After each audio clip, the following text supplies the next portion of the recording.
महाराष्ट्राची सुगरण ही स्पर्धा सध्या आई कुठे काय करते मालिकेत सुरू आहे आणि एक जोडी तुम्हाला इथे दिसते जी कॉम्पिटिशनला उभी आहे, त्यांच्याच आपल्या माणसांच्या. खरंच बनवलेत पदार्थ की चीट केलेत? तू काय प्रश्न विचारतेस? मला विचारतेस हा प्रश्न? पण संजना म्हणून विचारते, रुपाली म्हणून मला माहिती. म्हणजे संजनाला काहीच येत नाही असं सगळ्यांनी ठरवून ठेवलेलं आहे आणि मग ते ठरवलंय तर मलाही मजा येते, द्या मला कॉफी हातात असं वगैरे. मग तिचा एक वेगळाच ॲटिट्यूड आहे. म्हणजे भले मी अरुंधती सारखी सुगरण बिगरण नसेल, पण मी म्हणजे त्याला काय असंच वाऱ्यावर नाही वाळ मोठला झाला तो. किचन मध्ये जाणं त्याला स्वतःला आवडत नाही. बरं, त्याचं असं मत होतं की काय फार मोठं काय टास्क नसतो, म्हणजे काय फार मोठं त्याला रॉकेट सायन्स नाही आहे स्वयंपाक करणं. ते कोणी अरुंधती करू शकते म्हणजे कोणीही करू शकतं असं त्याला वाटत होतं, अजूनही वाटतंय. तो पण किती वेडा आहे बघा, तो आहे शेफ. त्याचं काय झालं माहितीये का, तो शेफ होता, तिच्याबरोबर सगळं कुकिंग विसरला.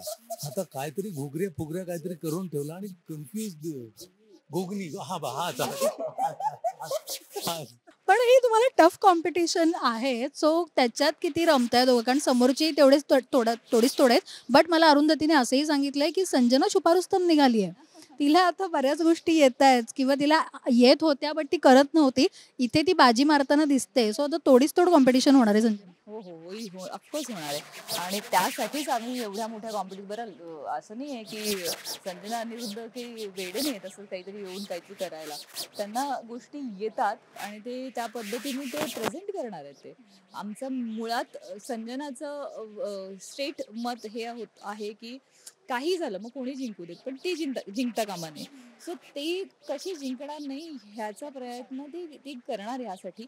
आणि पुढे बघा तुम्ही कसं काय आम्ही पदार्थ बनवतोय ते. सर, मला जेवढं माहितीये रुपालीला खूप चांगला स्वयंपाक बनवता येतो. संजना म्हणून ती म्हणते तिने छानही स्वयंपाक बनवलाय. मिलिंद सरांना किती स्वयंपाकाची आवड आहे, ते किचनमध्ये रमतात का, ह्याच्याबद्दल मला जरा उत्सुक. मला चान्स खूप कमी मिळतो, कारण मला स्वयंपाकघरात कोणी जाऊ देत नाही. घरी पण नाही जाऊ देत, नाही कोणीच जाऊ देत नाही.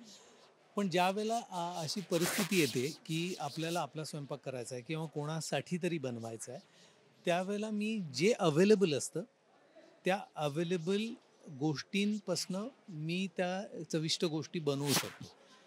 आणि मी ना आता जी ट्रेंड आहे आजकालचे जेवढे कुक्स आहेत किंवा शेफ्स आहेत, ते यूट्यूबवर कोणाचं तरी अमर राणे किंवा यांचे ज्या बायका आहेत ना त्या तरला दलाल किंवा यांचे ना सगळे ते बघतात रेसिपी. मला पटत नाही ते. बरं, त्यांनी दिलेले रेसिपी ते इन्ग्रेडियंट्स तुमच्याकडे आहेत की नाही, बरं त्यांची नावं अर्धी तुम्हाला माहितीच नाही.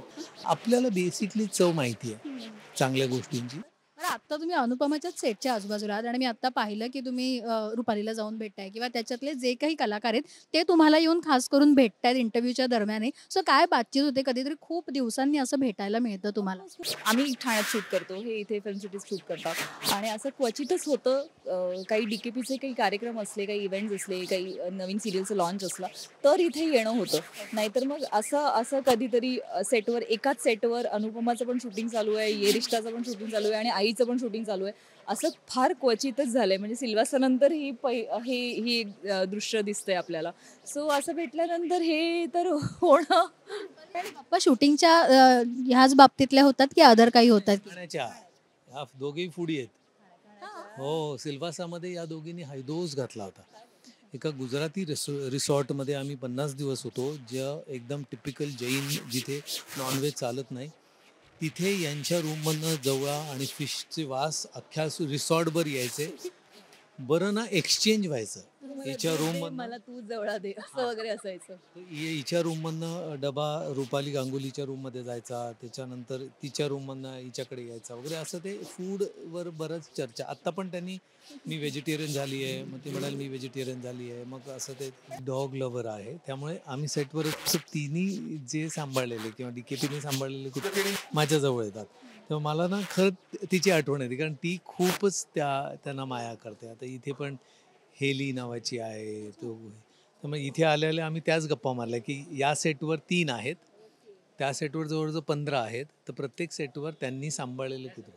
हां, सो सीन लागलाय त्याच्यामुळे आता सरांना जावं लागतं. पण थँक्यू सो मच, इतक्या छान गप्पा मारल्यात आणि खूप खूप शुभेच्छा. Thank you so much. थँक्यू.